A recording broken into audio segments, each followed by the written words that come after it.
Hello everyone. स्वागत है आप सभी का सोशली पाठशाला में। तो दोस्तों, कैसे हैं आप सभी लोग। आशा करता हूँ सभी स्वस्थ होंगे और अपना ख्याल रख रहे होंगे। तो दोस्तों, हमने अध्याय 5 को पढ़ लिया था इतिहास में। आज हम देखने वाले हैं अध्याय 6 को, नए प्रश्न नए विचार। ठीक है, तो चलिए शुरू करते हैं बिना किसी देरी के। अनघा निकली सैर पर। अनघा कहाँ निकली? सैर पर। अनघा आज पहली बार अपने विद्यालय की ओर से सैर पर जा रही थी, है ना। मतलब स्कूल वाले ले जाते हैं ना पिकनिक के लिए, तो वैसे ही विद्यालय की ओर से अनघा भी आज पहली बार सैर पर जा रही थी। इसके लिए उसने देर रात पुणे महाराष्ट्र से वाराणसी उत्तर प्रदेश की ट्रेन पकड़ी। स्टेशन पर अनघा को छोड़ने आई उसकी माँ ने अध्यापिका से कहा, बच्चों को बुद्ध के बारे में बताने के साथ साथ उन्हें सारनाथ दिखाने भी ले जाइएगा। ठीक है, कहाँ ले जाइएगा? सारनाथ भी ले जाइएगा। तो यहाँ पर बुद्ध और सारनाथ बात आ रही है ना, शब्द आए हैं ऐसे। तो आज चर्चा भी हम इन्हीं के ऊपर करने वाले हैं कि नए प्रश्न क्या थे और लोगों के अंदर नए विचार क्या उत्पन्न हुए। ठीक है, चलिए आगे देखते हैं। बुद्ध की कहानी। बौद्ध धर्म के संस्थापक सिद्धार्थ थे, जिन्हें गौतम के नाम से भी जाना जाता है। उनका जन्म लगभग 2500 वर्ष पूर्व हुआ था। यह वह समय था जब लोगों के जीवन में तेजी से परिवर्तन हो रहे थे।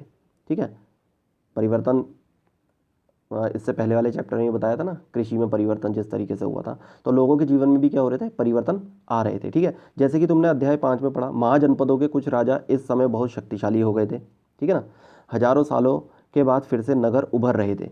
गाँव के जीवन में भी बदलाव आ रहा था। अब देखिए, हजारों साल के बाद फिर से क्या हो रहे थे? नगर उभर रहे थे, क्योंकि सिंधु घाटी सभ्यता में, हड़प्पा की जो सभ्यता थी, वहाँ नगर बसे हुए थे। ठीक है, वो सभ्यता उजड़ गई थी।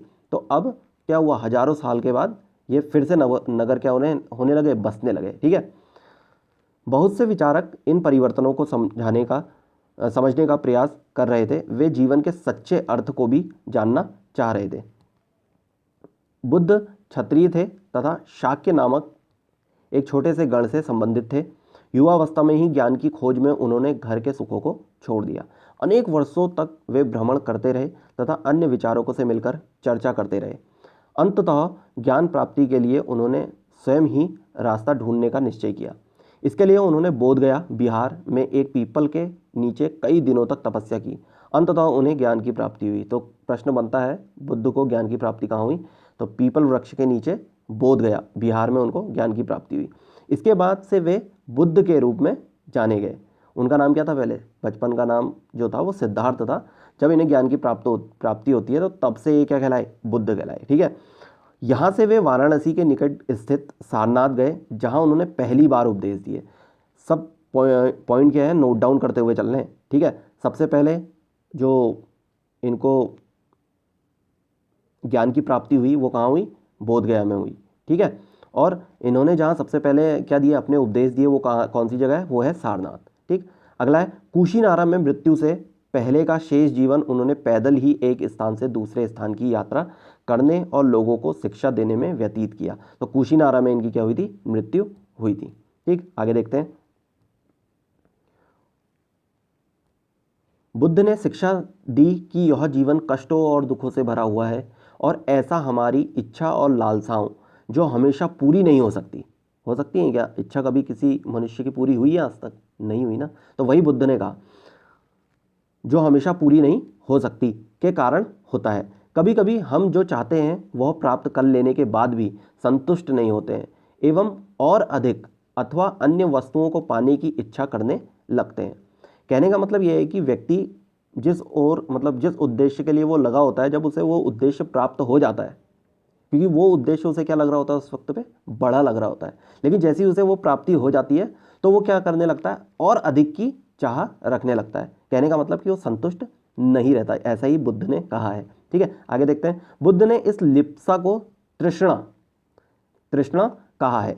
बुद्ध ने शिक्षा दी कि आत्मसंयम अपनाकर हम ऐसी लालसा से मुक्ति पा सकते हैं। ठीक है, आत्मसंयम होना बहुत ज़रूरी है। अगर आप किसी भी कॉम्पिटिटिव एग्जाम की तैयारी कर रहे हैं, अगर आप एकेडमिक में किसी पेपर की भी तैयारी कर रहे हैं, तो वहाँ पर क्या आत्मसंयम का होना बहुत ज़्यादा ज़रूरी हो जाता है। ठीक है, आगे देखते हैं। उन्होंने लोगों को दयालु होने तथा मनुष्य के साथ साथ जानवरों के जीवन का भी आदर करने की शिक्षा दी। वे मानते थे कि हमारे कर्मों के परिणाम, चाहे वे अच्छे हों या बुरे, हमारे वर्तमान जीवन के साथ साथ बाद के जीवन को भी प्रभावित करते हैं। बुद्ध ने अपनी शिक्षा सामान्य लोगों की प्राकृत भाषा में दी। तो बुद्ध ने जो शिक्षा दी वो कौन सी दी? प्राकृत भाषा में दी। ठीक है, इससे सामान्य लोग भी उनके संदेश को समझ सके। ठीक है, जो उनका संदेश था सामान्य लोग भी क्या कर सके? प्राकृत भाषा में समझ सके। अब किसी को संस्कृत भाषा तो हर किसी को आती नहीं थी ना, वो तो केवल और केवल किसकी थी? ब्राह्मणों की भाषा कहलाई जाती थी, पुरोहितों की भाषा कहलाई जाती थी। तो बुद्ध ने क्या सोचा कि सामान्य लोगों तक भी मेरी बात पहुंचे और उनको भी ज्ञान की क्या हो? ज्ञान अच्छे से मिल सके। ठीक है, तो इसलिए उन्होंने क्या करा? प्राकृत भाषा में ही क्या दिए? अपने उपदेश दिए। अब यहाँ पर देख लेते हैं एक छोटा सा सारनाथ स्तूप का एक पॉइंट दिया हुआ है। इस इमारत को स्तूप के नाम से जाना जाता है। यहीं पर बुद्ध ने अपना सर्वप्रथम उपदेश दिया। इसी घटना की स्मृति में यहाँ स्तूप का निर्माण किया गया। ठीक है, अध्याय 11 में तुम इन स्तूप के बारे में और अधिक पढ़ोगे। ठीक है, अध्याय 11 में हम स्तूपों के बारे में भी पढ़ेंगे। ठीक है, चलिए आगे देखते हैं। यह है स्तूप, ये सारनाथ स्तूप। ठीक है, बुद्ध ने कहा कि लोग किसी शिक्षा को केवल इसलिए नहीं स्वीकार करें कि यह उनका उपदेश है, बल्कि वे उसे अपनी विवेक से मापे। आओ देखो उन्होंने ऐसा किस प्रकार किया। ठीक है, तो कैसे ना मापे? अपने विवेक से। ठीक, अंधा विश्वास करना भी ज़रूरी नहीं है, ऐसा बुद्ध ने कहा। ठीक है, चलिए देखते हैं। अब यहाँ पर एक कहानी दी हुई है। कहानी को ही क्या होता है, कोई भी चीज़ एनसीईआरटी इसलिए ही मैं कहता हूँ कि यही बेसिक क्या कर सकती है? क्लियर कर सकती है, क्योंकि इसमें सारी चीज़ें कहानी के रूप में दी हुई हैं और कहानियाँ किसी भी व्यक्ति को बहुत जल्दी समझ में आती हैं। तो देखते हैं किस्सा गौतमी की क्या कहानी है। यहाँ पर यह बुद्ध के विषय में एक प्रसिद्ध कहानी है। एक समय की बात है, किस्सा गौतमी नामक एक स्त्री का पुत्र मर गया। इस बात से वह इतनी दुखी हुई कि वह अपने बच्चे को गोद में लिए नगर की सड़कों पर घूम घूम कर लोगों से प्रार्थना करने लगी कि कोई उसके पुत्र को जीवित कर दे। एक भला व्यक्ति उसे बुद्ध के पास ले गया। बुद्ध ने कहा, मुझे एक मुट्ठी सरसों के बीज लाकर दो, मैं तुम्हारे पुत्र को जीवित कर दूंगा। अच्छा, तो किस्सा गौतमी क्या हुई होगी? खुश हुई होगी, है ना। लेकिन अब हुआ क्या, ये भी देखते हैं। किस्सा गौतमी बहुत प्रसन्न हुई, पर जैसे ही वह बीज लाने के लिए जाने लगी तभी बुद्ध ने उसे रोका और कहा। अब क्या कहा? ये बीज एक ऐसे घर से मांग कर लाओ जहां किसी की मृत्यु ना हुई हो। तो अब ये शर्त रख दी किसने? बुद्ध ने। ठीक है, किस्सा गौतमी एक दरवाजे से दूसरे दरवाजे गई, लेकिन वह जहां भी गई उसने पाया कि हर घर में किसी न किसी के पिता, माता, बहन, भाई, पति, पत्नी, बच्चे, चाचा, चाची, दादा या दादी की मृत्यु हुई थी।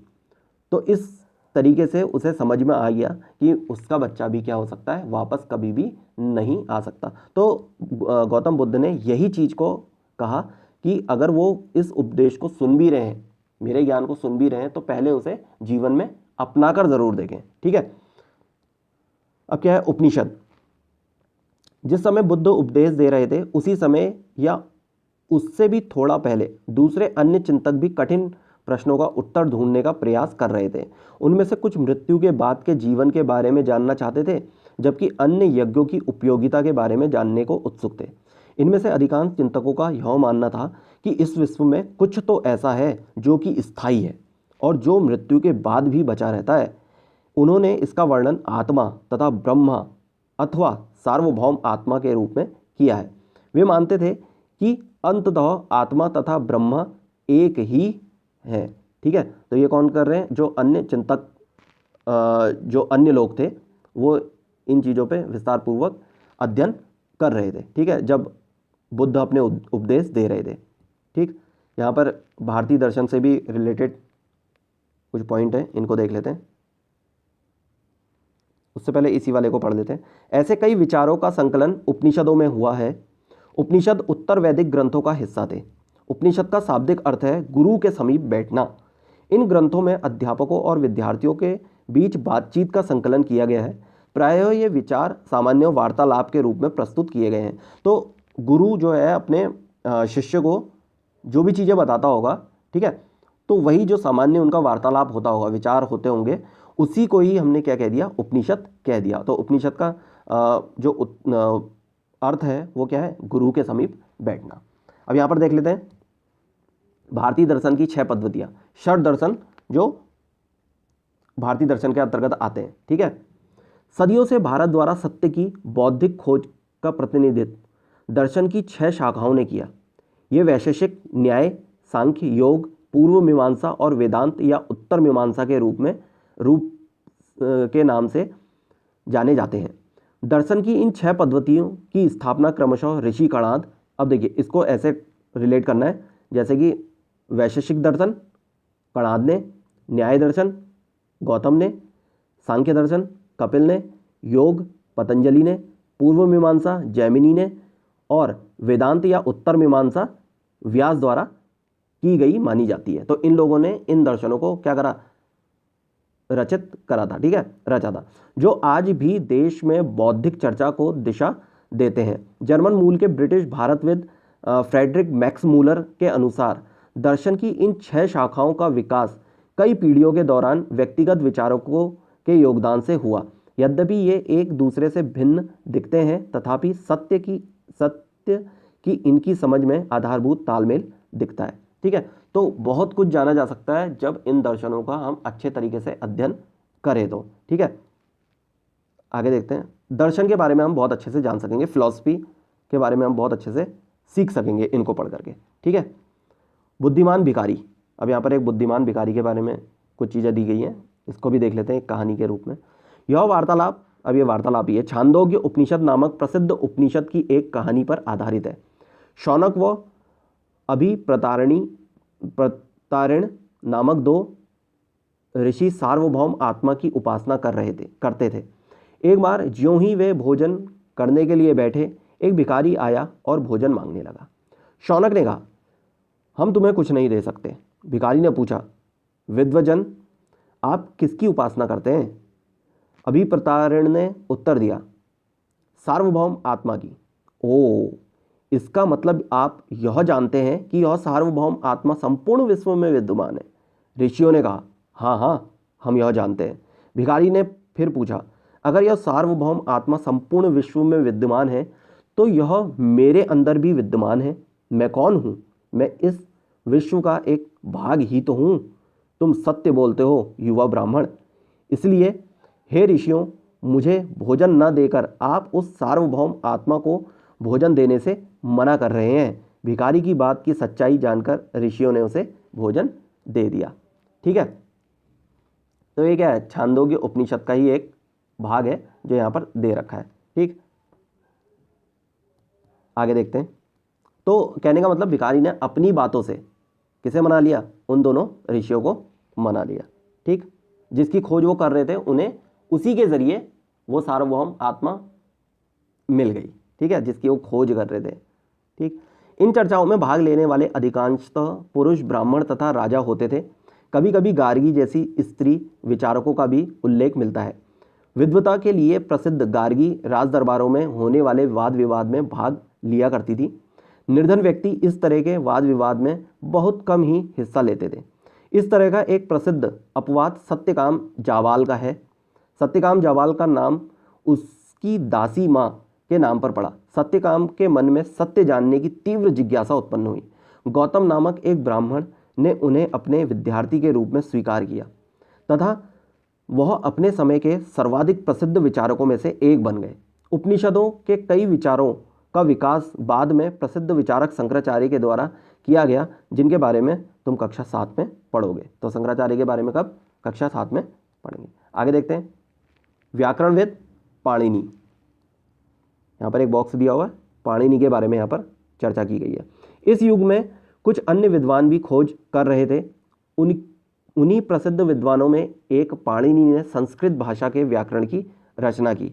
उन्होंने स्वरों तथा व्यंजनों को एक विशेष क्रम में रखकर उनके आधार पर सूत्रों की रचना की। यह सूत्र बीजगणित के सूत्रों से काफ़ी मिलते जुलते हैं। इसका प्रयोग कर उन्होंने संस्कृत भाषा के प्रयोग के नियम लघु सूत्रों लगभग 3000 के रूप में लिखे। ठीक है, संस्कृत भाषा में उन्होंने लघु सूत्र लिख दिए। ठीक है, किसने? पाणिनि ने। ठीक है, अष्टध्यायी नाम की इनकी पुस्तक है जो पाणिनि ने लिखी थी। ठीक, आगे देखते हैं जैन धर्म। इसी युग में अर्थात लगभग 2500 वर्ष पूर्व जैन धर्म के 24वें तथा अंतिम तीर्थंकर वर्धमान महावीर ने भी अपने विचारों का प्रचार प्रसार किया। तो 24वें तीर्थंकर कौन हुए?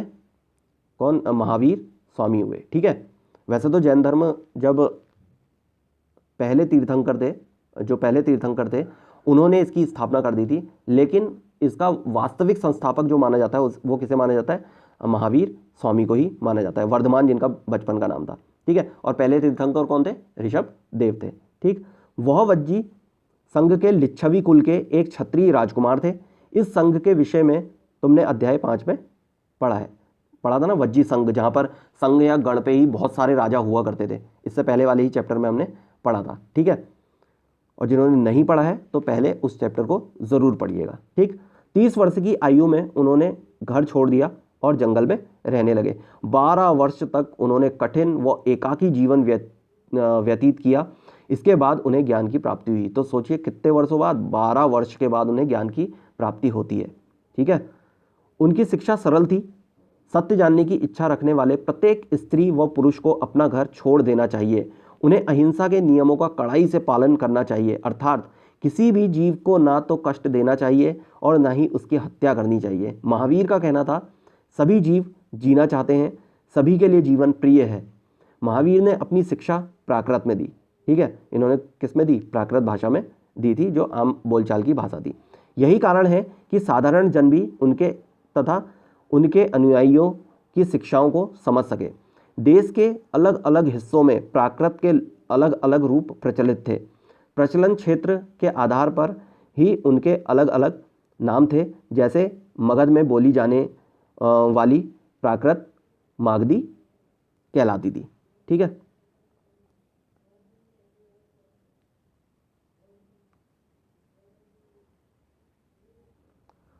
तो दोस्तों यहाँ पर महावीर ने भी कौन सी भाषा में दी हुई है?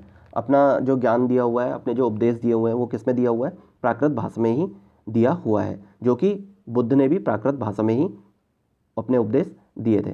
ठीक है, और जो प्रचलन क्षेत्र के आधार पर जैसी जैसी भाषाएं थी, मतलब जैसा जैसा क्षेत्र था उसी के आधार पर वहाँ पर प्राकृत भाषा कहलाई। जैसे कि मगध में बोली जाने वाली प्राकृत को क्या कहते थे?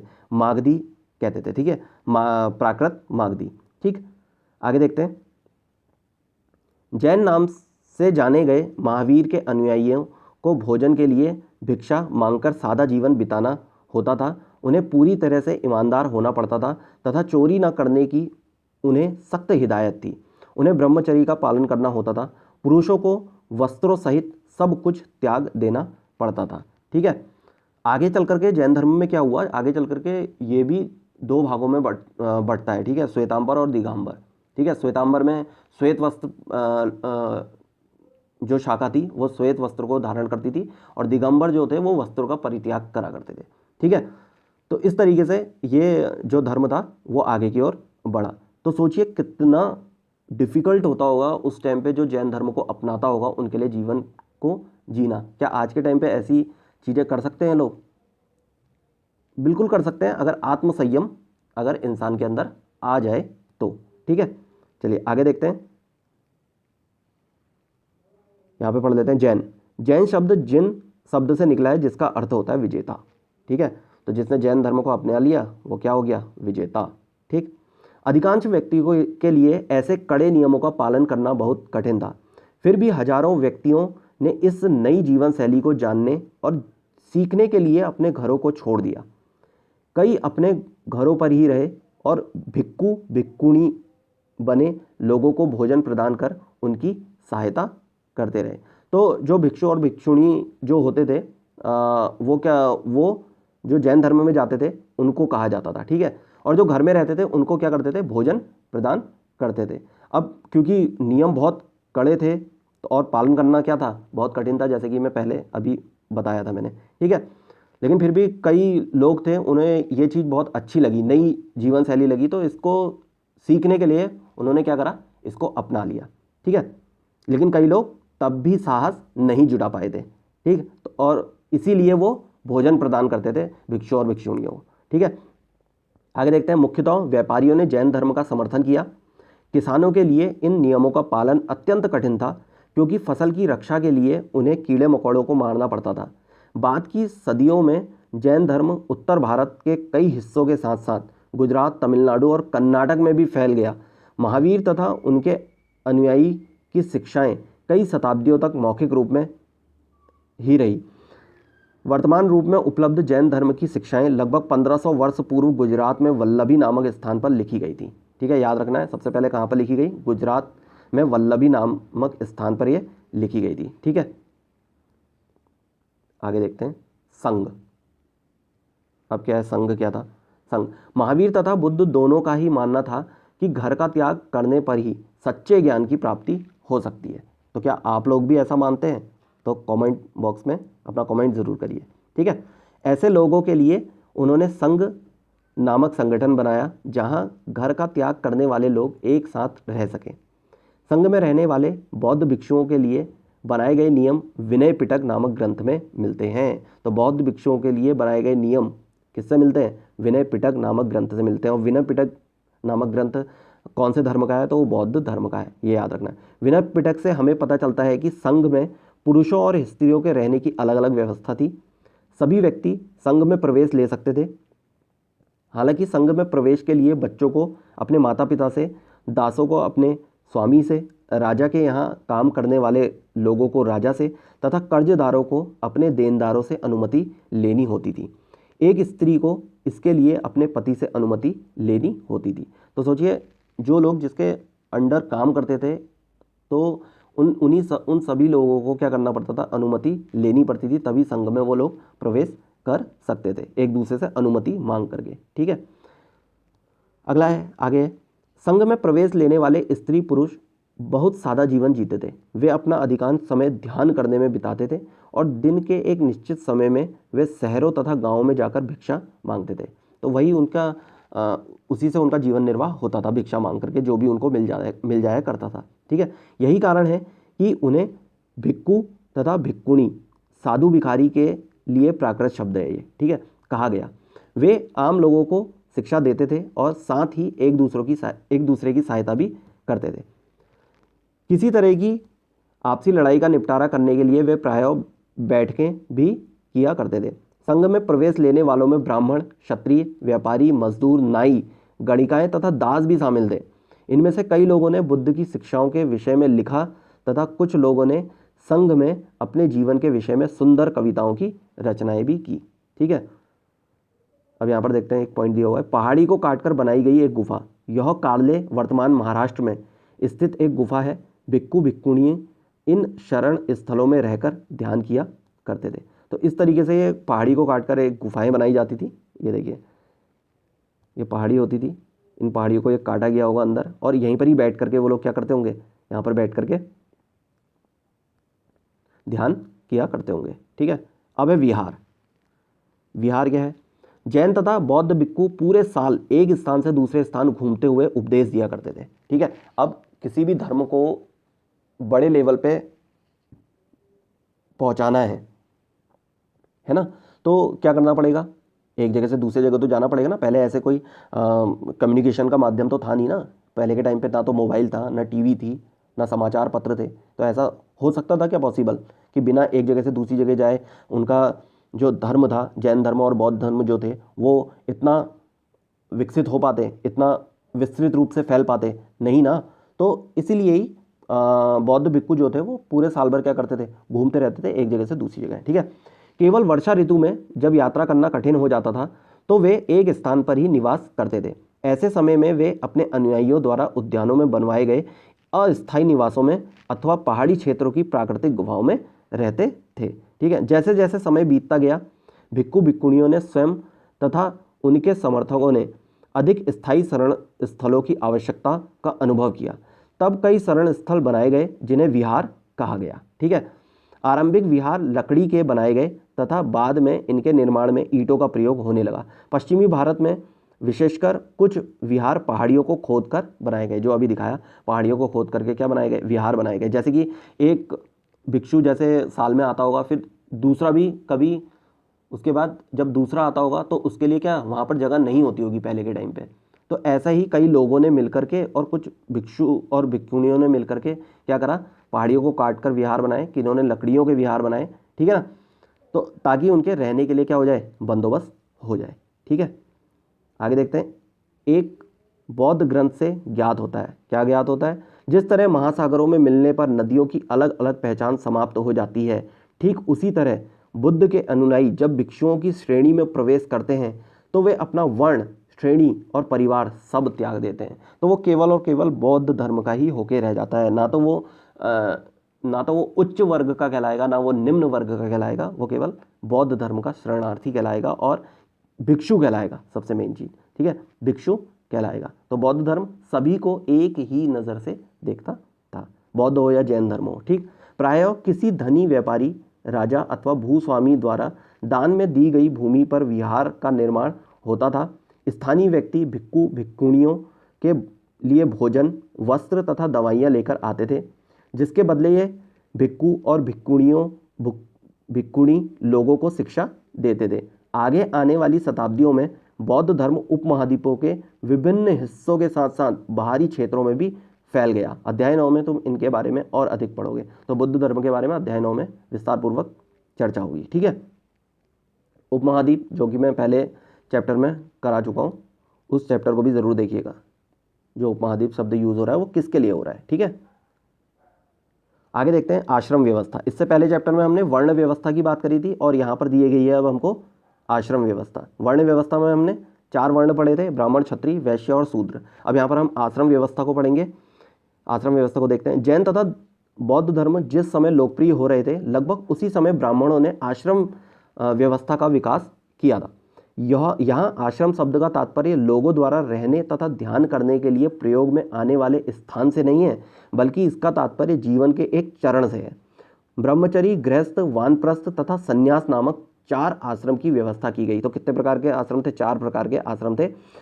ठीक है, ब्रह्मचरी के अंतर्गत ब्राह्मण, क्षत्रिय, वैश्य से यह अपेक्षा की जाती थी कि इस चरण के दौरान वे सादा जीवन बिताकर वेदों का अध्ययन करेंगे। गृहस्थ आश्रम के अंतर्गत उन्हें विवाह कर एक गृहस्थ के रूप में रहना होता था। वानप्रस्थ के अंतर्गत उन्हें जंगल में रहकर साधना करनी थी। अंततः उन्हें सब कुछ त्याग कर सन्यासी बन जाना था। आश्रम व्यवस्था के लोगों को अपने जीवन का कुछ हिस्सा ध्यान में लगाने पर बल दिया। प्रायः स्त्रियों को वेद पढ़ने की अनुमति नहीं थी और उन्हें अपने पतियों द्वारा पालन किए जाने वाले आश्रमों का ही अनुसरण करना होता था। तो इस तरीके से जो यहाँ पर भी देखिए, शूद्र वर्ग को यहाँ पर भी स्थान नहीं मिला। ठीक है ना, ब्राह्मण, क्षत्रिय और वैश्य ही इन आश्रमों का पालन कर सकते थे। ठीक है, तो ब्रह्मचर्य आश्रम वो था जहाँ पर लोग वेदों का अध्ययन करते थे। ठीक है ना, और गृहस्थ आश्रम में क्या करते थे, विवाह जो होता था, गृहस्थ जीवन को एक तरीके से जीते थे, गृहस्थ आश्रम कहलाता था। उसके बाद तीसरा जो आता था वो वानप्रस्थ आश्रम था। वानप्रस्थ आश्रम में क्या होता था, लोग जंगलों में रह करके क्या करनी पड़ती थी, उसकी साधना करनी पड़ती थी। ठीक है, जंगल में रह करके क्या करनी पड़ती थी, साधना करनी पड़ती थी। और अंततः सन्यासी आश्रम होता था, सन्यास आश्रम होता था। उसमें सब कुछ त्याग करके इंसान को क्या बनना था, सन्यासी बनना था। ठीक है, तो ये 4 आश्रम, 4 वर्ण और 4 आश्रम कंप्लीट। चलिए अन्यत्र को भी पढ़ देते हैं। यहाँ पर एटलस में ईरान ढूंढो। आई होप आप लोग अपने एटलस में ईरान को ढूंढेंगे। जरथुस्त्र एक ईरानी पैगंबर थे।